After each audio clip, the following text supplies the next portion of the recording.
Imaginem um cenário que, há alguns anos, pareceria o pesadelo de qualquer gestor tradicional. Com certeza. Tipo, retirar o escritório físico, acabar com as mesas fixas, eliminar completamente a supervisão visual e simplesmente mandar a equipe inteira trabalhar de casa.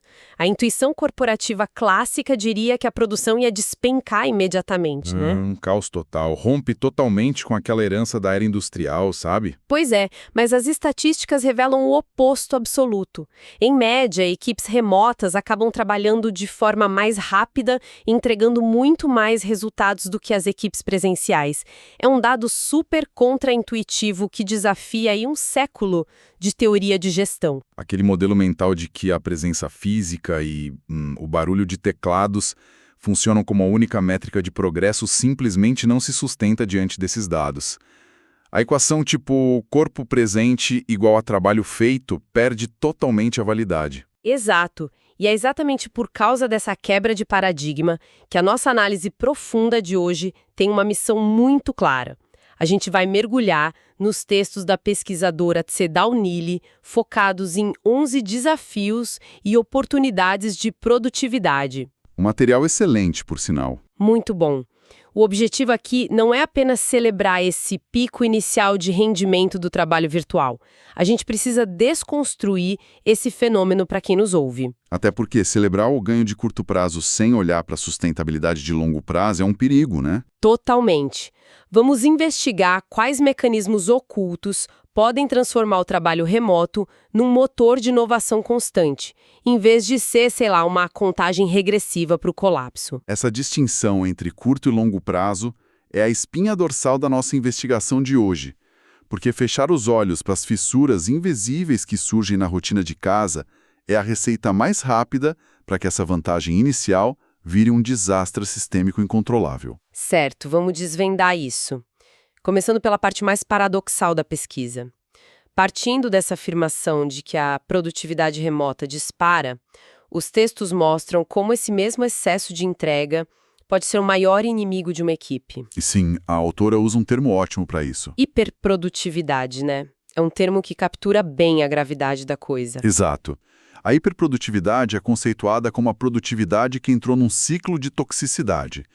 Pode soar meio estranho questionar o excesso de trabalho, mas a análise foca na total indefinição de limites físicos e psicológicos. É aquele negócio de trabalhar na mesa de jantar. Justamente. Quando a mesa de jantar é o mesmo lugar onde a pessoa fecha planilhas financeiras, as fronteiras entre o horário comercial e a vida pessoal não apenas ficam turvas, elas deixam de existir. A pessoa passa a operar num nível de alerta que a biologia humana não suporta por muito tempo. É a anulação daquele ritual de transição, sabe?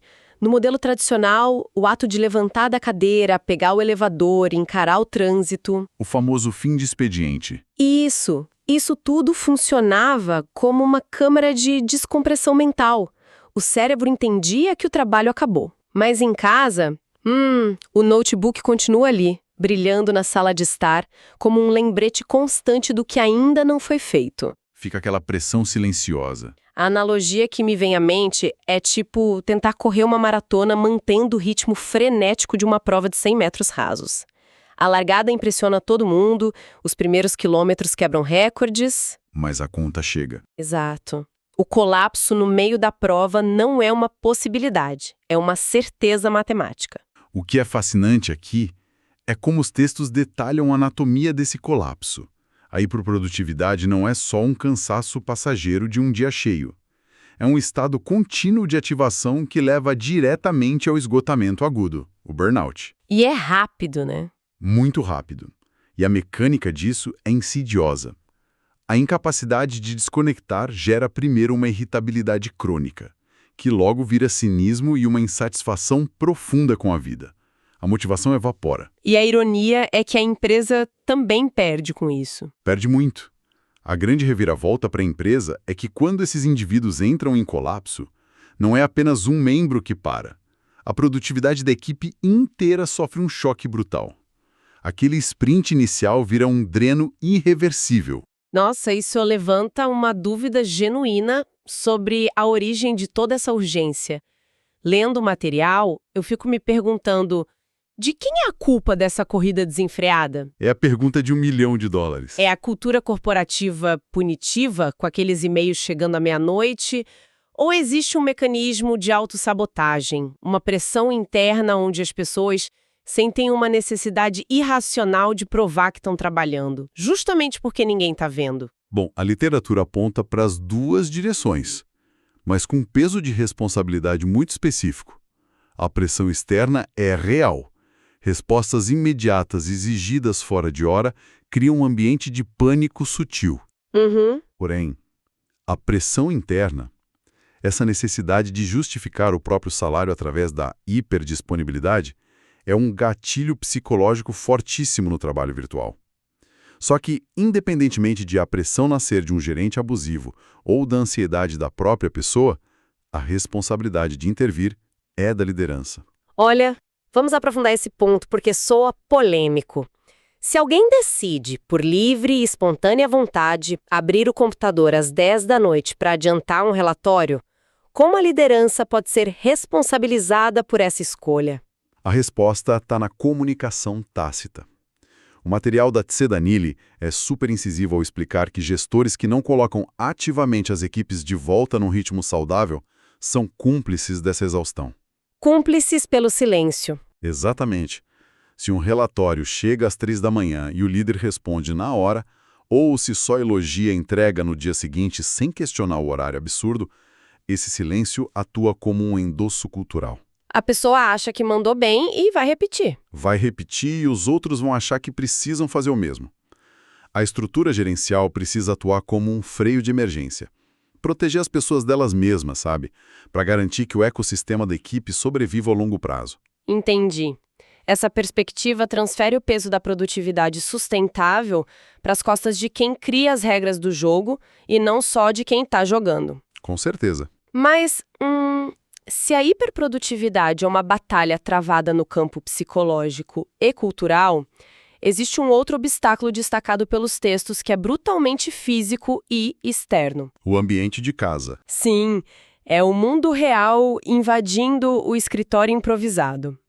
Quando a teoria encontra o cachorro latindo, o vizinho fazendo reforma e o roteador de internet piscando em vermelho. A idealização do trabalho remoto esbarra com força na desigualdade dos ambientes domésticos. As fontes catalogam restrições que vão muito além daquela velha falta de ergonomia da cadeira. Não é só dor nas costas, né? Nem de longe. A gente está falando de espaços físicos insuficientes, onde 2 ou 3 pessoas dividem a mesma mesa de jantar, poluição sonora constante que quebra a atenção, equipamentos velhos e a vulnerabilidade de não ter uma banda larga estável. E aqui eu vou ser a advogada do diabo por um momento. Manda. A gente vive na era da inteligência artificial, de ferramentas assíncronas super avançadas, computação em nuvem. Será que uma internet instável em uma residência ou o fato de alguém estar trabalhando no sofá tem um impacto tão catastrófico assim? Não seria um exagero focar tanto na qualidade do roteador de uma pessoa isolada? Se conectarmos isso ao cenário geral, a percepção de que isso é só um detalhe cai por terra rapidinho. A tese central não olha para o indivíduo isolado, mas para o efeito dominó. Como assim? O mecanismo do trabalho em equipe é idêntico a um relógio suíço, cheio de engrenagens interconectadas.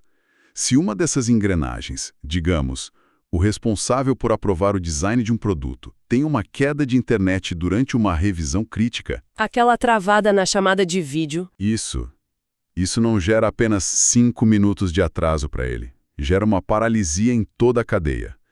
Os desenvolvedores ficam de braços cruzados esperando a aprovação. Nossa, verdade. O prazo do cliente final entra em risco e a equipe de marketing não consegue iniciar a campanha. A falha de uma pessoa se propaga em onda e afeta a linha do tempo macro. O atraso de um derruba a agenda de todos. Exato.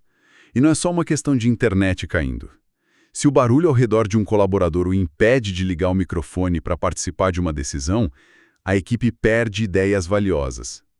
Isso compromete a qualidade final. A grande lição do texto é que a cadeira, a internet e o silêncio da casa de cada um deixam de ser luxos pessoais Eles passam a ser a infraestrutura central da empresa. A produtividade é um sistema interdependente. Totalmente. É uma virada de chave gigantesca.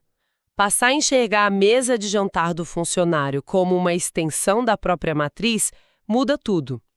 Mas vamos imaginar que a gente conseguiu resolver essa fricção tecnológica. A empresa mandou cadeiras ergonômicas, pagou internet de fibra, tá tudo perfeito. O cenário ideal, físico. Isso. A nossa análise transita, então, para um terreno muito mais complexo e subjetivo, que é a falência da conexão humana. Porque enviar um arquivo pesado em 2 segundos não significa que exista empatia entre quem enviou e quem recebeu, né? Essa ilusão da eficiência tecnológica muitas vezes mascara um vazio relacional profundo. Os textos usam o trabalho do pesquisador Richard Hackman para ilustrar isso. O que ele diz? Ele aponta que a falta de coesão, a ausência de um tecido social, é um dos indicadores mais fortes de que uma equipe vai fracassar. Para que grupos funcionem bem sob pressão, precisa existir uma sensação visceral de pertencimento e confiança mútua. É aqui que a coisa fica realmente interessante. Porque, historicamente, como essa argamassa invisível era fabricada? Acontecia naqueles momentos de pura ineficiência? No cafezinho. Exato, eram os esbarrões no corredor, a fila do micro-ondas, as conversas inúteis sobre a previsão do tempo antes da reunião de verdade começar.